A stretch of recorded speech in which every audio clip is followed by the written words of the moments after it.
E-Learning, Educação Online e Educação Aberta, Contributos para uma Reflexão Teórica de Luísa Aires. Resumo.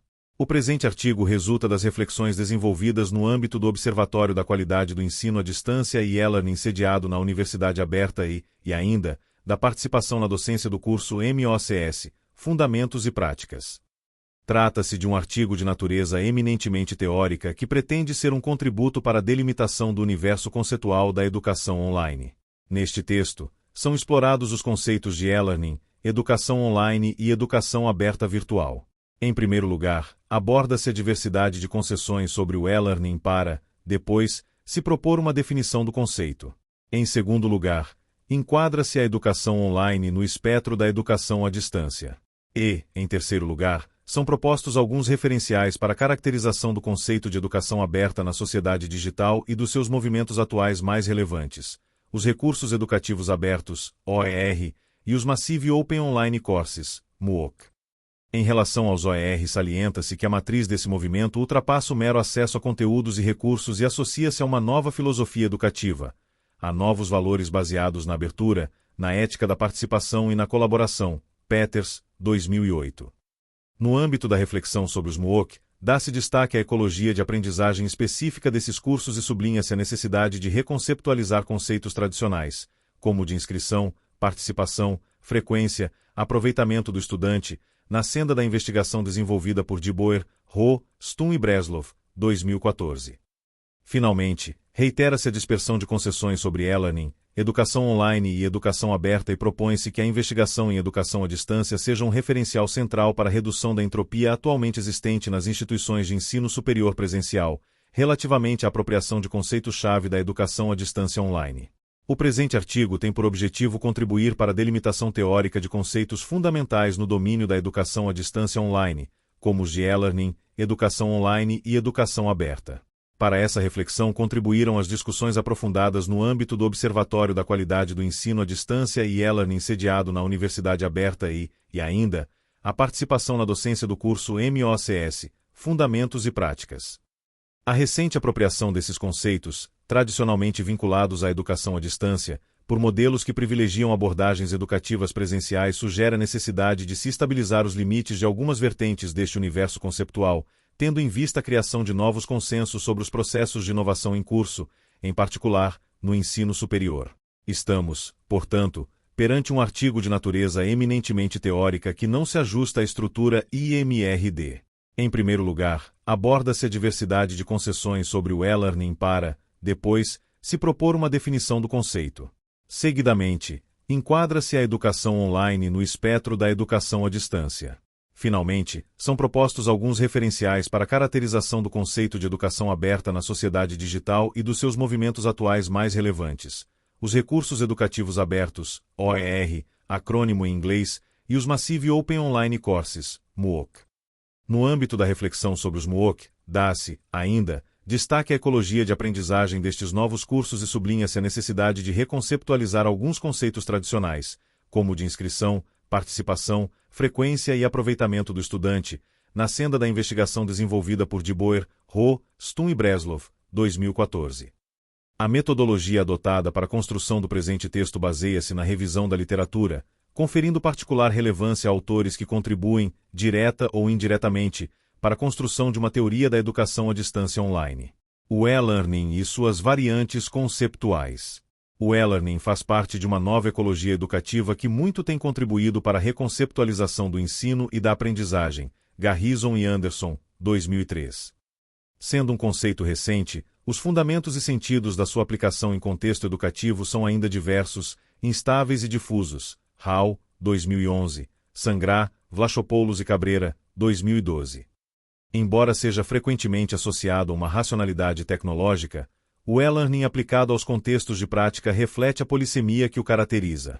Se, para uns autores, o conceito é reduzido à dimensão tecnológica dos artefactos que medeiam a aprendizagem, para outros, abrange exclusivamente os conteúdos disponibilizados online. E, para outros, ainda, o conceito associa-se a todos os processos de ensino e de aprendizagem online que lhe estão implícitos. Mas esta diversidade de perspectivas não pode ser dissociada do seu curto historial, dos contextos, das culturas institucionais ou das agendas de pesquisa de grupos de investigação que o promovem. A discussão sobre as concessões e práticas de e-learning promove-se num espaço de interseção de dimensões como educação, pedagogia, aprendizagem, ensino, comunicação, tecnologia. Hall, 2011, na revisão da literatura que apresenta, defende que a diversidade de abordagens desse conceito abrange um vasto leque de variantes cujos opostos se identificam em perspectivas como a do Department for Education and Skills do Reino Unido que, em 2003, reduzia o e-learning à presença das tecnologias na aprendizagem ou, ainda, em perspectivas como a de Shank-Sidze, 2004, que vinculam o e-learning ao uso de tecnologias de rede, como a internet, para a oferta, o suporte e a avaliação da educação formal e informal. Por sua vez, Sangrá, Vlachopoulos e Cabrera propõem uma categorização que dá sentido à multiplicidade e frequente dispersão de concessões neste campo. Concessões orientadas para a tecnologia, que valorizam sobretudo a dimensão tecnológica do e-learning. Concessões orientadas para o sistema de acesso, que entendem o e-learning como meio de acesso à educação e formação. Concessões orientadas para a comunicação, que perspectivam o e-learning como instrumento de comunicação. E concessões orientadas para o paradigma educativo, nas quais o e-learning é interpretado como uma nova via de ensino e de aprendizagem capaz de melhorar o sistema educativo. Depois de identificados e caracterizados esses diferentes eixos, os autores propõem a seguinte definição abrangente de e-learning: modalidade de ensino e aprendizagem que pode representar o todo ou uma parte do modelo educativo em que se aplica, que explora os meios e dispositivos eletrônicos para facilitar o acesso, a evolução e a melhoria da qualidade da educação e formação. A educação online. O conceito de educação online, sendo um dos polos de uma nova ecologia educativa a que antes nos referíamos, é um termo cuja delimitação é, porventura, ainda mais complexa do que a do conceito de e-learning. Moore, Dixon Deane e Gallin, 2011. A literatura recentemente publicada revela-nos que, embora muito se tenha escrito sobre o tema, a maioria dos estudos realizados orienta-se mais para a descrição e análise de práticas do que para a construção e consolidação do campo teórico. À semelhança do que se verifica com a noção de e-learning, neste caso, registra-se também uma grande dispersão de concessões, sendo também frequentes as abordagens reducionistas que tendem a valorizar um dos polos do sistema: a tecnologia, os conteúdos ou os aprendentes. Estas perspectivas tendem a identificar movimentos ou gerações de educação e de aprendizagem à distância online, a partir de olhares diferenciados, L. 2008, valorizando os formatos tecnológicos e os mecanismos de oferta, Taylor, 2001, enquanto outros valorizam as pedagogias ou as teorias de aprendizagem, Anderson e Dron, 2011. Com a associação do termo online à aprendizagem, ampliou-se a abrangência da segunda, no sentido proposto por Downes, 2013, atribuindo-se-lhe uma existência desterritorializada e, simultaneamente, uma existência próxima e densa face ao horizonte de possibilidades de interação que contém. No entanto, autores como Lowenthal, Wilson e Parrish, 2009, definem a aprendizagem online em função dos artefactos ou contextos tecnológicos que lhe estão associados. Por sua vez, Oblinger e Oblinger, 2005, baseiam a definição do conceito no processo de aprendizagem em si. Outros autores, como Yildiz e Turoff, 2005, valorizam, sobretudo, a aprendizagem a partir dos contextos de interação. Benson, 2002, e, em particular, Yildiz e Turoff, 2005, embora não minimizem a dimensão do acesso, dão primazia à flexibilidade, conectividade e interação no processo de aprendizagem. Os últimos autores vão mesmo mais longe na sua concepção, integrando a aprendizagem online na aprendizagem à distância, Moore, Dixon Deane e Gallin, 2011, e qualificando-a como elemento fundamental da mais recente versão da educação à distância, a educação à distância online, concessão que defendemos. Situando-se nessa última abordagem, L. 2008, salienta que a aprendizagem online supõe o uso da web em atividades orientadas por objetivos educacionais e rejeita a ideia de que a mera publicação de informações e conteúdos de um curso na web possa ser considerada ensino online. É de notar que, nesse domínio, há ainda uma longa trajetória a percorrer, perante a frequente ausência de referenciais mínimos que acreditem a qualidade de inúmeros cursos online atualmente em oferta. Esse dado não é despiciendo, se tivermos em conta, por exemplo, algumas das conclusões do relatório de 2014 de Allen e Seama sobre educação online nos Estados Unidos, que evidenciam a importância da educação online, formal ou informal, no sistema educativo. Ainda no domínio das comparações, Allen e Seama recordam que os MOCS, embora partilhem muitas características com os cursos tradicionais online, apresentam também diferenças. Os participantes não fazem parte do grupo de estudantes matriculados na instituição. Os cursos são projetados para um número indeterminado de participantes e para o acesso livre via web. Não é cobrada uma taxa de matrícula. Geralmente, não são atribuídos créditos aos participantes no final do MOOC. Analisando a evolução das diferentes gerações de educação à distância até a educação à distância online, observa-se que a flexibilidade temporal e espacial nas aprendizagens, a autonomia e a mediação tecnológica são princípios que lhes são transversais. No entanto, a educação à distância online redimensiona algumas vertentes estruturantes da relação pedagógica, como é o caso da dimensão interpessoal, social, de colaboração e interação. Neste sentido, a aprendizagem online, desenvolvida especificamente na internet, associa-se ao princípio de aprendizagem ativa, tal como foi preconizado no início do século XX por Dewey, enraizando-se na experiência, no envolvimento e nas vivências do estudante nas redes sociais de pertença. Quando a aprendizagem online se associa a um terceiro elemento, aberta, abre-se um horizonte de possibilidades que apresentamos no tópico seguinte. A educação aberta online. A educação aberta é um dos movimentos educativos mais importantes do século XXI, Peters, 2008. Tendo por base, entre outros, a convergência e evolução dos recursos educativos abertos, do software livre, do livre acesso, dos MOCS, da ciência aberta e de um conjunto de mudanças sociais e econômicas. A matriz deste movimento ultrapassa o mero acesso a conteúdos e recursos e associa-se a uma nova filosofia educativa, a novos valores baseados na abertura, na ética da participação e na colaboração. Gil Jaurema sublinha que o movimento de educação aberta, através de experiências como o acesso aberto, os recursos educativos abertos e, mais recentemente, os MOCS, é um conceito central para pensar o futuro próximo do ensino superior. A ideia de educação aberta vincula-se, com frequência, mais aos contextos tecnológicos e menos às reflexões epistemológicas. Contrariando esta tendência, alguns autores associam a educação aberta à ideia de autorrealização e de desenvolvimento de experiências que contribuem para o desenvolvimento integral do indivíduo. Se a noção de abertura em educação remonta ao iluminismo e, em particular, aos conceitos de liberdade, igualdade, democracia e criatividade, ao longo do século XX a educação aberta tem sido vinculada a movimentos visionários, como a sala de aula aberta, a escolarização aberta, a universidade aberta, os cursos abertos e a própria educação aberta. Assim como os anos 90 do século XX ficaram conhecidos como a década eletrônica, com expressões como e-test, e-learning e e-commerce, a primeira década do século XXI tem sido associada à ideia de década aberta. Alguns autores analisam também os diferentes significados da palavra aberto. Em certos idiomas, como o francês, a palavra inglesa open corresponde a 3 termos distintos: ouvert, grátis e libre. O primeiro remete para a ausência de barreiras acadêmicas no acesso. O segundo refere-se à inexistência de taxas de matrícula. O terceiro associa-se à liberdade de reutilização dos recursos. Essa reflexão, quando aplicada ao conceito de educação aberta, permite construir uma matriz de análise capaz de orientar estudos e práticas educativas. A educação aberta contemporânea representa uma fusão poderosa entre tecnologias da informação, literacia digital e inovação pedagógica. Nesse contexto, trata-se também de uma educação aberta online, mediada por artefactos digitais, redes de relações e culturas da internet. Dos recursos educativos abertos às práticas educativas abertas. A expressão Open Educational Resources, OER, foi proposta pela Unesco e abrange, genericamente, qualquer tipo de materiais educativos do domínio público ou associados a uma licença aberta.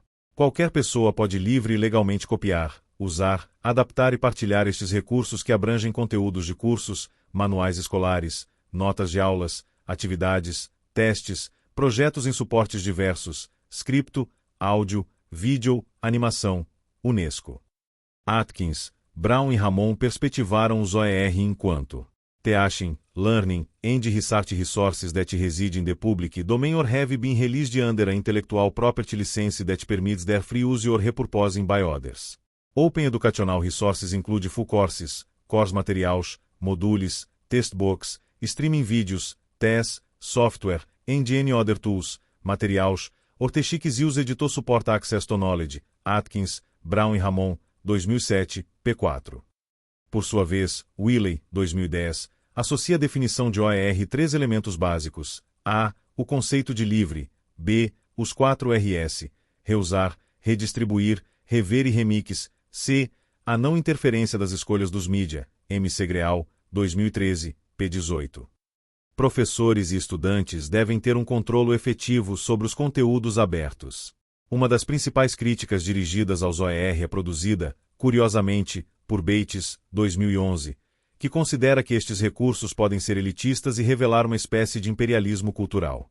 No entanto, o autor reconhece, também, que estes recursos são uma mais-valia para a comunidade educativa, que as abordagens aos OER são diversas e mais ou menos efetivas, e também que o valor dos OER consiste na sua acessibilidade e liberdade de uso em contextos diversificados. M. Segreal, 2013. Embora a crítica de Bates seja plausível, M. Segreal, 2013, defende que o risco de elitismo e imperialismo cultural não é específico dos OER. Pelo contrário, é observável em outras dimensões do universo educativo e social e argumenta, ainda, que este problema pode ser facilmente ultrapassado, se os utilizadores tiverem um nível de literacia que permite desconstruí-lo. Práticas educativas abertas. Damon e Farrell, 2013, consideram que os debates sobre o movimento de educação aberta estão a deslocar-se do livre acesso aos conteúdos para as práticas educativas em ambientes digitais abertos, e, em particular, para as implicações institucionais, culturais e pedagógicas dos modelos educativos abertos.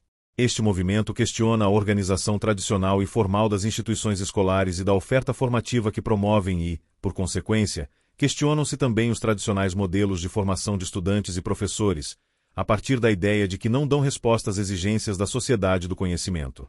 Um outro argumento frequentemente associado aos OER tem sido de que estes podem ativar mudanças no sistema educativo, através de metodologias centradas nos estudantes e de estratégias de resolução de problemas.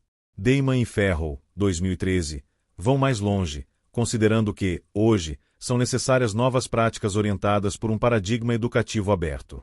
Dado que estas práticas estão inexoravelmente associadas aos contextos e culturas digitais, propomos que à expressão educação aberta sejam acrescentados os construtos digital e online, sendo, portanto, desejável falar-se de educação aberta online. O modelo centrado no professor, dominante em grande parte dos ambientes educacionais, onde se incluem também os digitais, deve ser ampliado com o compromisso dos estudantes. No entanto, a evidência empírica deste postulado está longe de apresentar a coerência teórica que já é visível, idem. O universo teórico da educação aberta online está repleto de oportunidades de aprendizagem. Importa, agora, identificar novas lógicas de praxis orientadas para a autorrealização e o bem comum. MOOCs e educação aberta online. Nos últimos 2 anos, muito se tem escrito sobre MOOCs, Garcia Aretil, 2015. Sendo um tema recorrente em vários domínios do saber, a partir de 2013, sobretudo nos Estados Unidos e em menor grau na Europa, a centralidade dos trabalhos acadêmicos em educação à distância online redirecionou-se para os Massive Open Online Courses, MOOCs, e para a multiplicidade de desafios que estes cursos representam. As análises tecnofílicas e tecnofóbicas sobre este movimento são diversas. Não sendo objetivo do presente texto participar nestes debates, propomos, em contrapartida, uma reflexão sobre o contributo do movimento MOOC para uma pedagogia da educação aberta online, na senda das investigações desenvolvidas por Lori Breslov e colaboradores, 2013-2014. Grande parte dos debates sobre MOOCs não contempla o facto de estes cursos resultarem de uma nova ecologia educativa e, por consequência, exigirem modelos de análise diferentes dos que tradicionalmente são usados em contextos de educação formal. Como referem Garrison e Anderson e F. We are really experiencing a new learning ecology, simulating practices based on a very different ecology simply misses the point. 2003, p. 52. Esta nova ecologia reenvia para abordagens sobre conceitos como, por exemplo, participação e desempenho que se orientam por regras diferentes do ensino formal. Importa recordar que os MOOCs permitem um registro fácil e gratuito e, por consequência, os obstáculos no acesso são reduzidos. Reúnem um grande número de pessoas com interesses, backgrounds e localizações geográficas muito diversos.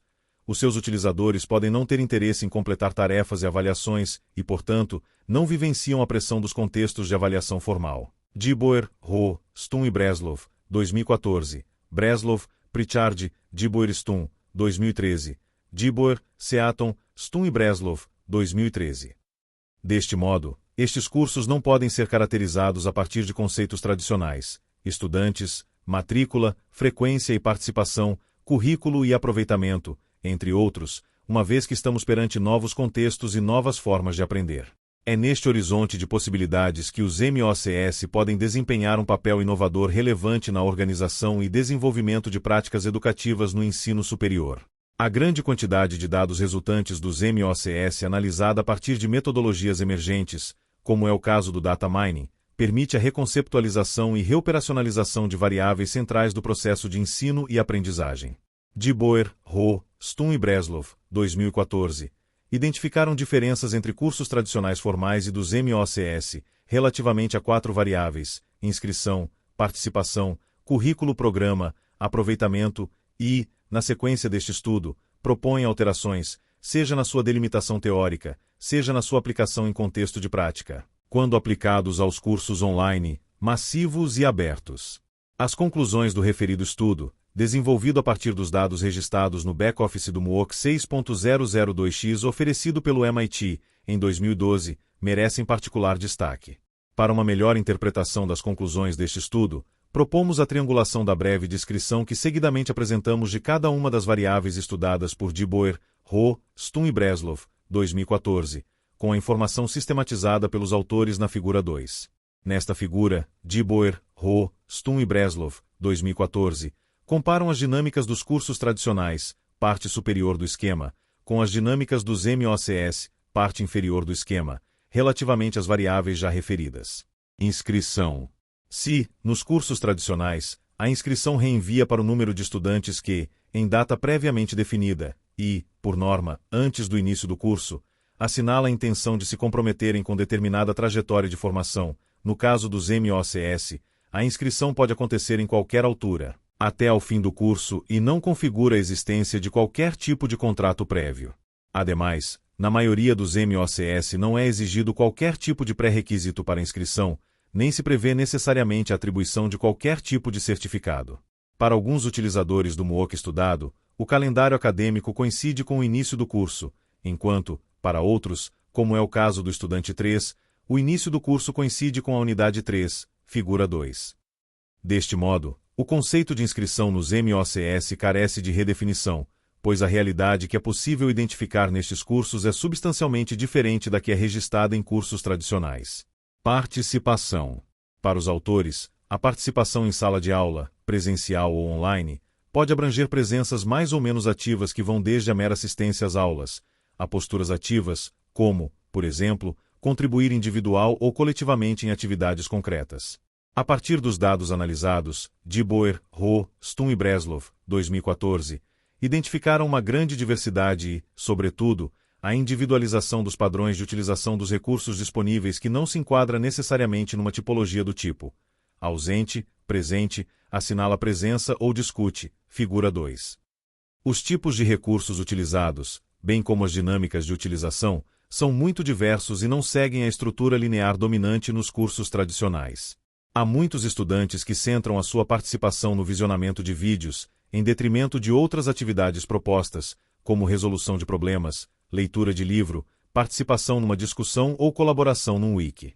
Como referem os autores, IF Researchers considera MOCS les as courses den Open Invitations to engage with particular online resources, den Participation Patterns are les predictors of achievement, den Outcome Variables intenselves, De Boer, Ho, Stum e Breslov, 2014, p6. Perante este tipo de argumentação, a participação constitui uma segunda variável, participação, a redefinir na ecologia dos MOCS. Currículo, programa. Embora a maioria dos cursos tradicionais, e os MOCS apresentem uma estrutura sequencial dos temas a tratar, com momentos e etapas de avaliação pré-definidos, no caso estudado, os autores identificaram uma grande quantidade de utilizadores que não segue esta estrutura linear, reconfigurando, quer a sequência dos temas, quer os momentos e instrumentos de avaliação previamente definidos, figura 2. A individualização dos percursos, objetivos e experiências dos utilizadores sugere uma grande distância entre o currículo previsto e o currículo praticado. Por outro lado, os professores podem criar diferentes estatutos para os participantes, aprendentes, auditores, que criam condições para uma prática docente diferente da que é, por norma, adotada em cursos tradicionais. Argumentos desta natureza fundamentam a proposta dos autores no sentido da reconceptualização desta terceira variável, currículo. Aproveitamento. O aproveitamento reenvia tradicionalmente para a avaliação do desempenho dos alunos em atividades e contextos diversos como exames, produções em diversos suportes, atividades práticas e, em alguns casos, assiduidade ou participação, em função de critérios previamente definidos. De Boer, Ho, Stum e Breslov, 2014, defendem que este conceito significa, em particular, a avaliação do nível de proficiência dos alunos, a partir da relação entre o esforço desenvolvido e o grau de consecução dos objetivos de aprendizagem definidos. No entanto, no caso dos MOCS, o conceito de aproveitamento pode ser operacionalizado de modos muito diversos que vão desde a opção tradicional de registro de respostas corretas a opções mais sofisticadas como análise de trajetórias individuais. Esta via permite integrar no conceito de aproveitamento diferentes vertentes da participação ao longo do curso, desde a tradicional resolução de problemas à resolução de problemas não previstos. De Boer, Ho, Stum e Breslov, 2014, defendem ainda que, em grande parte dos cursos, o conceito de aproveitamento não reproduz o significado típico dos contextos tradicionais.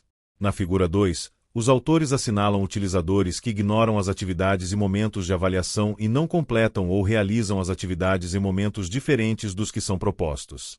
Estas opções, se interpretadas no quadro de referenciais tradicionais, podem conduzir a resultados insatisfatórios. No entanto, no caso dos MOCS, este tipo de desempenho pode não coincidir necessariamente com resultados não satisfatórios. Ainda em relação à questão sensível da certificação nos MOCS, os autores assinalam a existência de alguma inconsistência de estratégias e de práticas. Os argumentos expostos justificam, de modo sucinto, a necessidade de reconceptualização desta quarta variável, aproveitamento, do modelo analisado. Importa sublinhar que, nesta nova ecologia de aprendizagem, os agentes principais do processo emergem com um novo estatuto, o de utilizador. No entanto, à semelhança do que referem de Boer ou Stump e Breslov, 2014, consideramos que não basta dar novas roupagens aos conceitos tradicionais.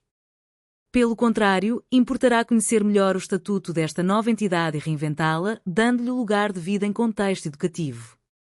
Para uma melhor caracterização desta nova entidade, utilizador, nos processos de aprendizagem, importa acrescentar novas abordagens metodológicas ao contexto de pesquisa. O estudo desenvolvido por de Boer ou Stump e Breslov, 2014, parte da quantidade de cliques, suas dinâmicas e fluxos, no âmbito de um MOOC, a partir da aplicação do data mining. Sendo este um ponto de partida sólido e pertinente, entende-se, no entanto, que as dimensões estudadas podem ser revisitadas através de metodologias compreensivas que devolvem às narrativas dos participantes o valor epistemológico que detêm na construção destas novas entidades. Embora as fronteiras da educação formal e informal estejam em processo de reconfiguração permanente, importa notar que o movimento MOOC não se sobrepõe aos processos educativos online formais. O seu valor consolida-se no campo da educação online não formal e informal e numa filosofia de autorrealização, de aprendizagem ao longo da vida. O valor educativo de entidades como a de utilizador e suporte não se confundem, porque têm um valor epistemológico diferente e muito menos se esgotam em entidades como estudante e professor. Este domínio carece de aprofundamento e, portanto, constitui um importante repto para investigações futuras.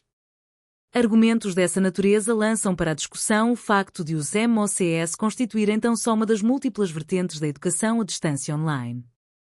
Se a dimensão não formal e informal tem relevância no desenvolvimento do indivíduo, os contextos educativos formais não desaparecem na cultura digital. Entre outros, os estatutos de estudante e professor reinventam-se e reconfiguram-se numa sociedade em rede, mas não desaparecem do universo epistemológico da educação. Este é um dos desafios latentes no estudo desenvolvido por de Boer ou Stump e Breslov, 2014. Os contextos de educação online formal e algumas das suas variáveis tradicionais enriquecem-se com a emergência das novas dinâmicas proporcionadas pelo movimento MOOC. Em contrapartida, os MOCS encontrarão, certamente, o seu lugar no quadro de uma educação à distância online. Importa ainda notar que o estudo de Boer ou Stump e Breslov, 2014, privilegia dimensões micro desta nova ecologia de aprendizagem. Deste modo, será importante desencadear novas leituras sobre o processo de inovação em curso em outros níveis do sistema, os níveis meso e macro, Zawacki, Richter e Anderson, 2014. Perspectivando a ecologia de aprendizagem dos MOOC e da aprendizagem aberta online no quadro de um paradigma educativo flexível e diverso, poderemos obter uma perspectiva mais abrangente sobre um novo paradigma emergente na educação à distância online. Breves considerações finais. Neste artigo, dá-se conta da multiplicidade de abordagens sobre os conceitos de e-learning, educação online e educação aberta. A recente integração destes conceitos, tradicionalmente vinculados à educação à distância, em modelos educativos que privilegiam abordagens presenciais, sugere a necessidade de se estabilizar os seus fundamentos e de criar novos consensos na comunidade educativa sobre estas novas apropriações. A entropia existente na integração de metodologias tradicionalmente desenvolvidas no quadro da educação à distância online em contextos educativos presenciais pode ser minimizada se, entre outros, estes novos contextos de prática adotarem como referencial a já longa investigação desenvolvida no âmbito da educação à distância. A perspectiva adotada no presente artigo não foi a de propor territórios fechados. Pelo contrário, pretendeu-se dar conta da diversidade de perspectivas associadas ao e-learning, à educação online e à educação aberta, não deixando de apontar as dimensões básicas que os caracterizam e de justificar a sua relevância, na expectativa de que este seja um breve contributo para a interpretação dos processos de mudança em curso no ensino superior.